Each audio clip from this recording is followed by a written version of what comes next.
చివరికి అలా వెళ్ళినప్పుడు కృష్ణ పరమాత్మ యొక్క దివ్యమంగళ విగ్రహాన్ని చూస్తూ భీష్ముడు కుప్పించి ఎగసిన కుండలంబుల కాంతి గగన భాగం వెల్ల కప్పికొనగ ఉరికిన నోర్వకనుదరంబులోనున్న జగముల వ్రేగున జగతి కదల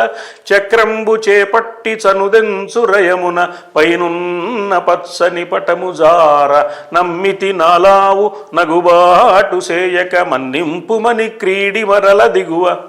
కరికి లంఘించు సింహంబు కరణి మెరసి నేడు భీష్ముని చంపుదు నిన్ను కాతు విడువు అర్జున ఎనుచు మద్విశిఖ వృష్టి తెరలి చనుదెంచు దేవుండు దిక్కు నాకు. అదేమిటండి, శత్రుపక్షానికి సంబంధించిన సారథి సారథ్యం కాకుండా యుద్ధమే చేస్తానని చక్రం పట్టి మీదకు వస్తుంటే రావయ్య నీ సంగతి ఏమిటో కూడా తేలుస్తాను అనాలి,